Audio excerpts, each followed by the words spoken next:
তিনি মানবতা বিরোধী অপরাধ ঘটিয়েছে এবং বাংলাদেশের ইতিহাসে সবথেকে জঘন্যতম যে হত্যাকাণ্ড সেটি ঘটিয়েছে। সুতরাং তার বিচার, সর্বোচ্চ বিচার হবে বলেই বাংলাদেশের মানুষ প্রত্যাশা করছে।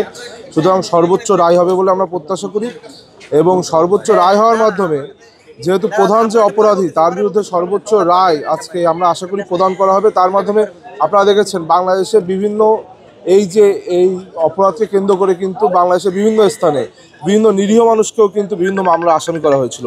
সুতরাং আজকে যেহেতু প্রধান আসামি সর্বোচ্চ শাস্তি পাবে বলে আমরা বিশ্বাস করি, তার মাধ্যমে কিন্তু একটি সঠিক ন্যায়ধারার বিচার আজকে থেকে শুরু হবে বলে আমাদের বিশ্বাস। আসলে সবথেকে প্রধান যে আসামি, শীর্ষ যে আসামি, তার বিচার যে আজকে বাংলাদেশের মানুষ দেখতে পাবে, এটাই সবথেকে আনন্দের বলে আমি মনে করি। আসামি নারী কি পুরুষ সেটা তো যদি মুখ্য বিষয় হতো তাহলে তো এখানে তিনি যে ধরনের অপরাধ করেছেন, যেভাবে হত্যাকাণ্ড ঘটিয়েছেন, সেখানে একটা 6 বছরের বাচ্চা থেকে শুরু করে 6 মাসের শিশুও কিন্তু রেহাই পায়নি।